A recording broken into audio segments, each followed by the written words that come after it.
بسم اللہ الرحمن الرحیم۔ السلام علیکم ورحمۃ اللہ وبرکاتہ۔ ملائیشیا سے یہ سوال پوچھا گیا ہے کہ بابا رتن لال کے نام کے ایک شخص نے 7ویں صدی ہجری میں صحابی رسول ہونے کا دعویٰ کیا، اور اس نے یہ کہا کہ نبی کریم صلی اللہ تعالیٰ علیہ وسلم کے ساتھ وہ غزوہ خندق کے موقع پر بھی موجود تھے، اور حضرت سیدہ فاطمہ زہرا رضی اللہ تعالی عنہا کی جب حضرت علی المرتضیٰ رضی اللہ تعالی عنہ سے شادی ہوئی تو اس موقع پر بھی وہ موجود تھے، اور انہوں نے بہت سی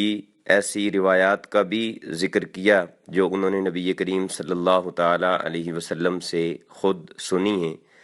تو کیا بابا رتن لال کے اس دعوے کو قبول کیا جا سکتا ہے؟ اور اگر وہ صحابی ہیں تو جنہوں نے ان کو دیکھا، کیا وہ تابعین شمار کیے جا سکتے ہیں؟ اس سوال کے جواب میں گزارش یہ ہے کہ صحیح بخاری اور صحیح مسلم میں حضرت عبداللہ بن عمر رضی اللہ تعالی عنہما سے یہ حدیث مبارکہ مروی ہے۔ فرماتے ہیں کہ نبی کریم صلی اللہ تعالی علیہ وسلم نے اپنی ظاہری حیات طیبہ کے آخری ایام میں ایک رات کو ہمیں نماز عشاء پڑھائی، اور نماز عشاء پڑھانے کے بعد نبی کریم علیہ الصلاۃ والسلام نے ارشاد فرمایا کہ اس وقت روئے زمین پر جتنے بھی افراد موجود ہیں، آج سے 100 سال بعد ان میں سے کوئی بھی روئے زمین پر موجود نہیں رہے گا۔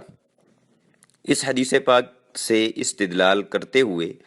محدثین کرام نے یہ قاعدہ ذکر فرمایا کہ نبی کریم صلی اللہ تعالی علیہ وسلم کے وصال پاک کے بعد 100 سال گزرنے کے بعد جو بھی شخص صحابیت کا دعویٰ کرے گا اس کا یہ دعویٰ قطعاً قابل قبول نہیں ہوگا۔ اور بابا رتن لال کے علاوہ اور بھی کچھ افراد کے نام اس ضمن میں انہوں نے ذکر کیے ہیں کہ جنہوں نے صحابی رسول ہونے کا دعویٰ کیا، لیکن محدثین فرماتے ہیں کہ تمام محدثین کا اس بات پر اجماع ہے کہ ایسے لوگوں کا یہ دعویٰ قطعاً قابل قبول نہیں ہے۔ اگرچہ اکا دکا اہل علم نے بابا رتن لال کے اس دعوے کو کسی حد تک تسلیم کرنے کا اشارہ دیا ہے، لیکن جمہور محدثین اور اس فن کے عظیم ترین اکابر اور علماء نے بابا رتن لال کے ان دعووں کو قطعاً تسلیم نہیں کیا، اور نہ ہی ان کی بیان کردہ روایات کو قابل اعتماد سمجھا ہے۔ اور پھر محدثین کی اس تحقیق سے اگر ہم ایک لمحے کے لیے قطع نظر کر لیں تو عقلی طور پر بھی اس بات کو تسلیم نہیں کیا جا سکتا کہ ایک شخص جس نے نبی کریم صلی اللہ تعالی علیہ وسلم کے ساتھ غزوہ خندق جیسے اہم ترین موقع پر شرکت کی ہو،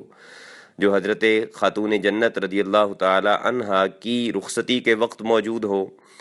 اور جو سرکار دو عالم صلی اللہ تعالی علیہ وسلم کے ساتھ اتنا وقت گزارنے کا دعویٰ کرے، تو پہلی 6 صدیوں میں وہ شخص کہاں رہا، اور پھر صحابہ اکرام رضوان اللہ تعالی علیہم اجمعین کی سیرتوں کے متعلق، ان کی زندگیوں کے متعلق جو کتابیں لکھی گئیں ان میں اس کا تذکرہ کیوں نہیں کیا گیا اگر وہ اتنے عظیم غزوات اور اتنے عظیم مواقع کے اوپر موجود تھا؟